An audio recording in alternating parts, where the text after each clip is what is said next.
What is up, YouTube? Welcome to the channel. I'm the Shotgun Shogun, and welcome to Damage by the Numbers. If you're new to the channel, welcome. If you're not new to the channel, welcome back. So, if you are new, Damage by the Numbers is where we take the new unit, we look at the modifiers, we kind of theory craft a little bit, and, well, we put it to the numbers and see just what kind of damage the new unit can do. So, we do have Sage Vivian, Sylvan Sage Vivian. The numbers came out on her modifiers for the S1 and the S3. So, looking at it, we have a 1-to-1 on the S1. And we have a 1.1 to 1 on the S3. Now, Soulburn doesn't get anything else. It just becomes AoE, which I think is actually really big in terms of versatility for this character. Now, one of the things I wanted to point out here, so I brought up a little bit of a comparison here. So this is Ida. She does a lot of damage, and I wanted to kind of bring that into consideration as well, because a lot of people are going to look at her damage and be like, wow, this isn't really that great. And I'll be honest, I am a little bit I think it's a little lackluster, but for Ida's S1 it is a 1-to-1 as well, and for her S3 it is a 1.05 to 1.1. So very similar on the skills overall. Now, there's a couple of ways that I've considered building this unit, and I went through and I built the unit out two different ways to save some time here. Now, if you want to try out your builds on this unit, you can use Milim, you can use Fire Tenebria. They are both going to have the same base stats as Vivian.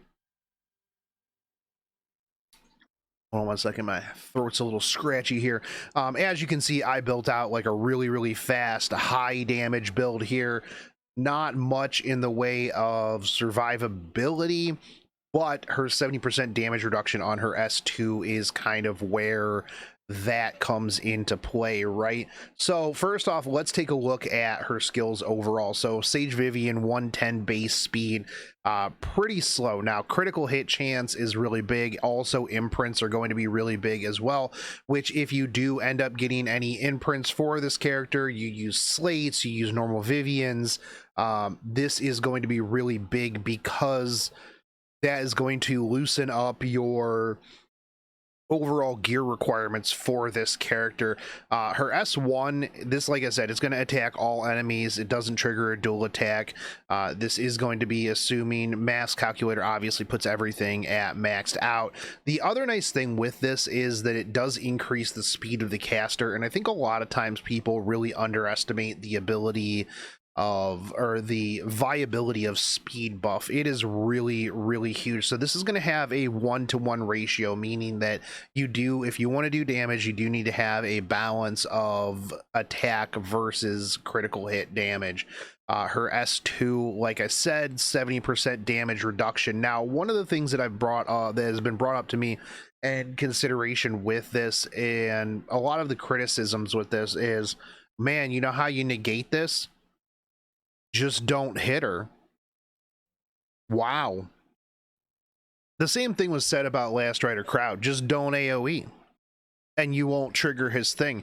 The problem with that is that because both of these units, and a lot of people have drawn some similarities to Sage Vivian and Last Rider Crow, is that they do have really long cooldowns, and their cooldowns are reduced by passive triggering that cooldown reduction. Now, this is definitely something that is a viable concern, right? She does have 6-turn cooldown on her S3, and there's no reduction on that. The only reduction that she's going to get is from her S2. Now, I'm personally going to run Etika's Scepter on her because with the speed buff, I do think that she is going to be cycling pretty quick, and if you have Etika's Scepter, this is going to give you a better chance to reset this cooldown. Now, one of the big things about the the S3 here, and one of the things that I think a lot of people are missing is the fact that this does increase critical hit damage of all allies for 2 turns. This also recovers her health before increasing the attack of the caster.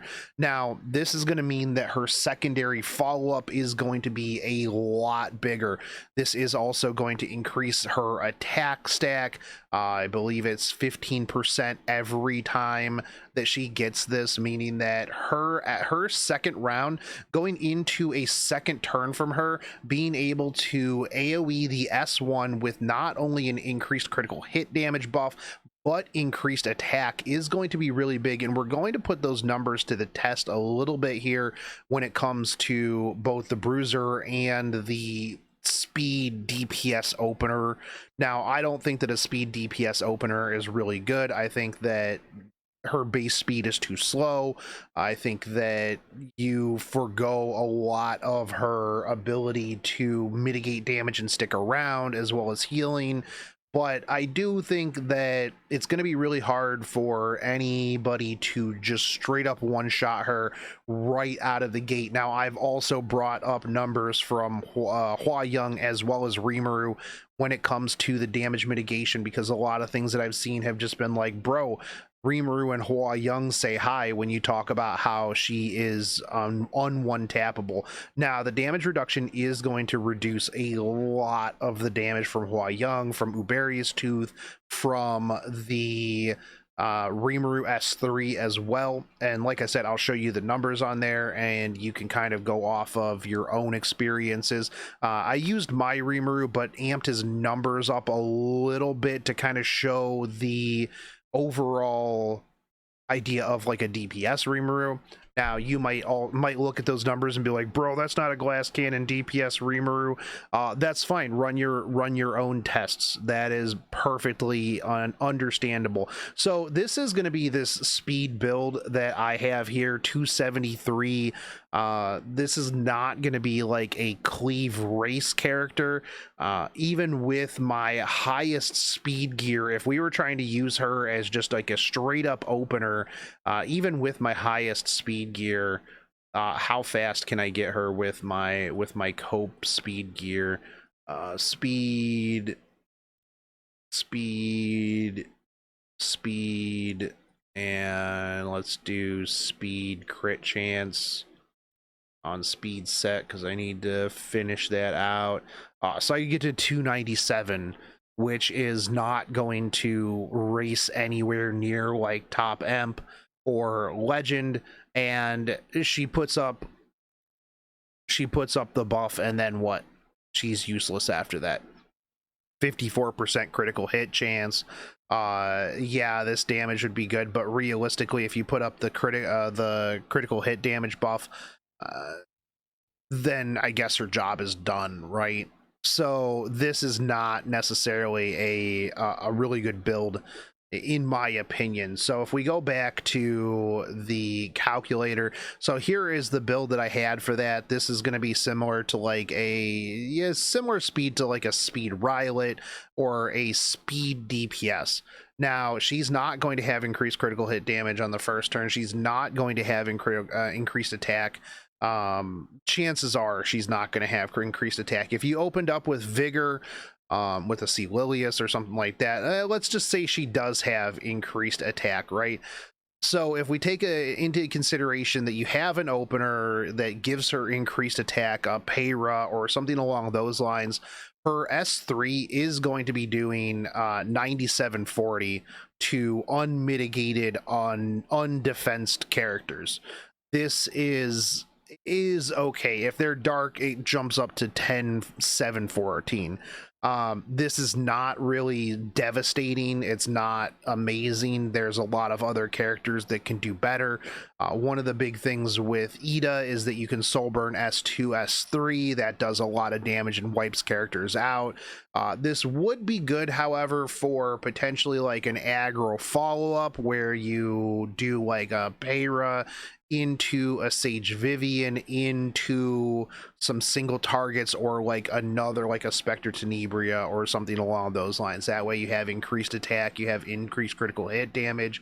So that way your anchors are able to easily clean up after Vivian softens the blow. Not only that, but having the 70% damage reduction is going to prevent things that would potentially go faster than her from one tapping her, because at the HP that she was at, which one is this? Nothing to show. Okay. Sage Vivian 2, was this the right picture? So at 9,000, a Hua Young is not going to one tap her if it's even faster than 273, which chances are it's not. So that's something to take into consideration there as well. So you do have the potential, if you have an attack buff, let's say somehow you have attack buff and vigor, that's going to be 11.6. Let's just assume some sort of bruiser, right? That's going to be 10k damage to that bruiser, and then you are going to have follow up with an increased critical hit damage. Now let's say somehow you brought an attack buffer, you brought C. Lilius, and then you brought an Oxlots that you tuned to be slower than the Sage Vivian. That means that you're going to be lapping back around into a critical hit damage increased 1 stack attack. So your S1, you could soul burn for a team-wide 12k damage. So that is potentially something viable. I don't really think so. In that case, you're actually probably going to be using, what do I have? Portrait of the Saviors. This is for opening. This is Portrait of the Saviors. If you did something else, like a book or something like that, just take out that damage. You're going to be losing a decent amount of damage. You're going to drop down to 9145 if you bring something like a book or something along those lines. One of the other things with the bruiser Sage is that you do have the option of making her a book holder as well, allowing you to come through, do a little bit of damage, set up that critical hit damage buff, and also provide souls for things like Spectre Tenebria or something along those lines as well, right? So one of the other builds that I also built in working with this was I built a bruiser build. Now this is 237, almost maxed out critical hit chance. With 1 imprint you unlock full critical hit chances. This is going to be similar to the build that I'm planning on building. Now at 13,477 with about 1400 defense, this means that Hua Young is not going to kill her and Rimuru is not going to kill her. And 237, not a slouch at all either. You will be able to set up your C damage buff before a Spectre Tenebria gets a chance to go, or a Fire Charlotte or a Landy, or something along those lines. Whoever it is that you are providing the buff for and providing your support DPS. Now, I brought up Hua Young, right? So this is Hua Young with Uberius Tooth. Now I used my Hua Young. For instance here, my Hua Young has about 7,500 attack. This means that even with attack buff to a 1385 defense, Sage Vivian doesn't matter because her S3 penetrates defense, but Uberius Tooth only penetrates 70% of defense. Just in case you were wondering, if you put her behind an Arius, which you will if you're using a bruiser Sage Vivian, she's only going to be doing 8,288 damage to this Sage Vivian on her S3. Now this is if she has 1,500 HP. What did I have in this picture? 13,477. 13,477. That's even less.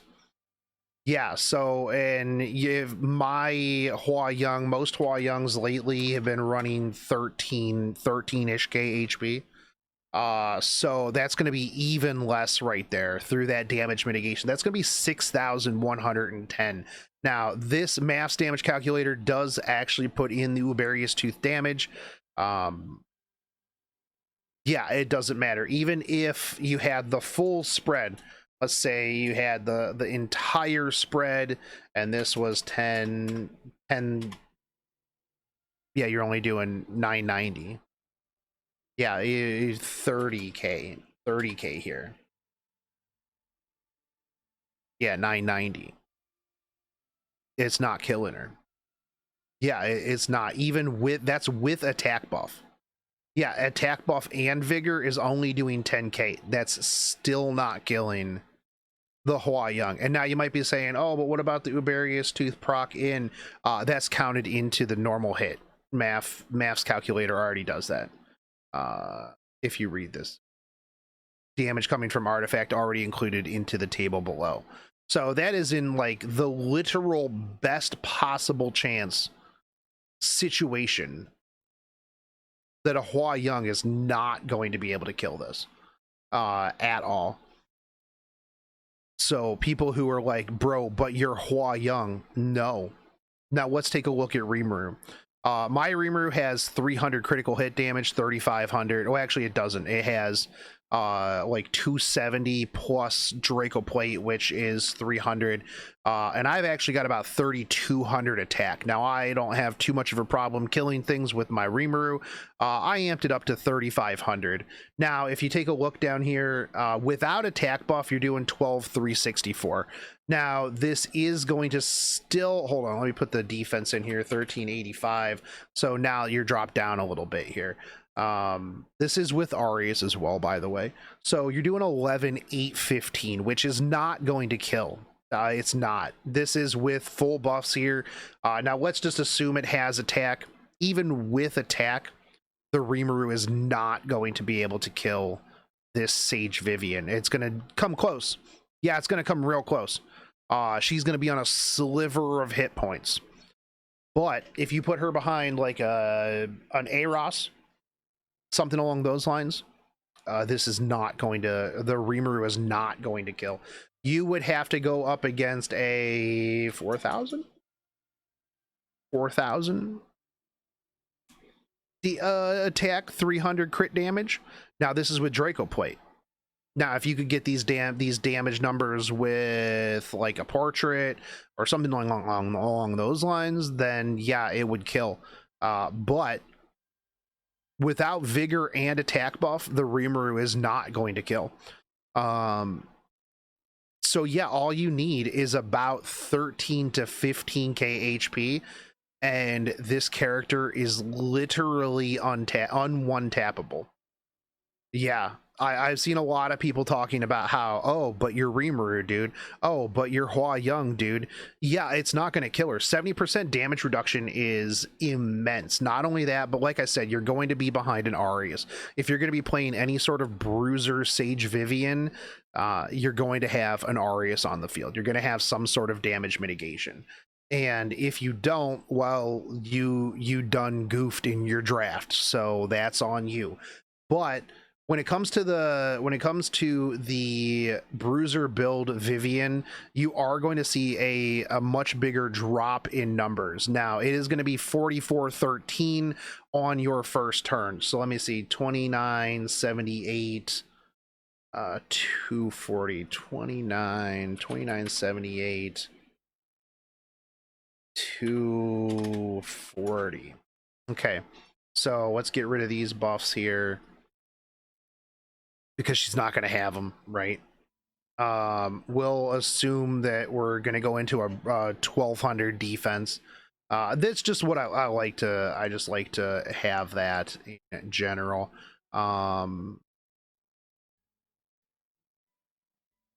Okay. Okay, yeah. So the first time around, I just did it on a base 1000. Okay. So yeah, chances are you're not going to be running into base 1000 if you're playing standard Bruiser. So you're going to be looking at 1200. So your S3 is going to be doing about 38 to 25 on a critical hit, right? And this is okay. It's not great. It's not amazing. It's not going to one-shot anything, but it's not bad. Now, the big thing here is that you are going to be able to live for a while, so you're going to be able to get another round. You're going to get an S1. Now, all of a sudden, with the critical hit damage buff, with the attack stack, you're going to be doing 48-31 on your S1. And again, you can soul burn this to do AoE. So let's say you need to follow up, you need to kill a Spectre Tenebria. Bam, you can soul burn that S1, do 48-13. Let's say you are getting focused down and you get a second stack. Let's say you also have an attack buff in the team, right? Let's just assume attack buff. Your first round is still going to be 57-37. Now you come back around, you've got attack buff, you've got critical hit damage. That's 7,000 damage on your S1. That's not too bad. That's not slouch damage. Now, let's say, you know, the game's going on a little bit longer. You got your Edika's running. You get to run a second S3. Well, your second S3 is going to do, well, hold on. Your second S3 wouldn't have critical hit damage because it's going to wear off by then. Yeah, it's going to wear off by then. So you do 63-10. Okay, fair enough. Now, let's say you rip that second one off. Now you're doing 75-62 on your S1. Your third S3 is going to be 83-18. Your fourth is going to be 9,000. This doesn't take into account frenzy stacking. This doesn't take into account like any, you know, sort of defense break. 20,000 damage if you do a full stacked S3 with attack buff, 17k defense break with attack buff into a defense broken target. Yeah, realistically by that time you should probably just straight up be killing stuff, but overall I think that her numbers are okay. Now, the other big thing too to take into consideration is you don't have to run Edika's. That's just what I'm particularly running. You have access to a lot of mage artifacts that I think a lot of times people aren't going to like really be thinking about. You can run Fairy Tale for a Nightmare if for some reason you're not running it on your Archdemon Shadow or somebody else, right? Your Solitaria. I don't really like it on Solitaria personally, but it is what it is. So that way you can supplement with that extra 1,500 fixed damage. You also have things like Crimson Moon of Nightmares, but then you already have your S1. If her S1 gave her like a cooldown, then I think that would be much better. Dignus Orb's not going to help you out. Spirit's Breath's not going to help you out. Necro Undine could potentially help you out if you're soul burning the S1s. Your S3 will help you lap back around a lot faster. However, you would have to soul burn the S1s in order to make that work. You also have the potential for Chatty if you want to just make sure that she stays alive and make sure she's super tanky. You can level this up, but it gives you a bigger shield that'll help you live through those Rimurus as well. So there's a fair amount of other things you could be using. Again, you could just be a book holder and go with that, but I'm gonna personally use Edika's Scepter. That's a big one for me. I think that one's going to be fine. It's going to help with that cooldown on the S3, especially if she's cycling at 237 with speed buff. She's going to be zooming pretty quick. Now, again, you know, sure, you could bring up things like, oh, but what about Angelica of Light? That'll just strip the crit damage buff, and then she's useless. You could say that about literally any unit that has a buff. Yeah, any unit that has a buff, but if you're building like the 13k 14 15k HP bruiser Sage Vivian, then she's literally untappable, un-1-Tap-Able at the moment. I don't think that there's anything out there that does more damage than a 7500 attack Hua Young ripping right into her, defense ignoring true damage. So yeah, that's it. Now, if you want to try the, you know, the builds, like I said, Milam or Fire Tenebria, they're both cancer mages, so you can easily just try those out. But yeah, I think that she's going to be okay. I don't think that she's going to be amazing. I think that she's a decent unit. I don't think that she's going to be a meta changer. I think that she's just another unit that you can put in a kit that has a lot of versatility and brings increased critical hit damage buff that currently is very rare to get in a unit that's remotely usable. Green Rin's about the only one that is usable. Ilyanov, who? Yeah. So a really big. I think that it'll be interesting. I'm definitely going to be pulling for her. I'm definitely going to be trying her out on this bruiser build. So anyways, let me know what you guys think in the comment sections, and thanks again to Math, who made this damage calculator. Huge boon to the community. I'll link it down below, but I will catch you guys on the next one. Take it easy, homies. Peace.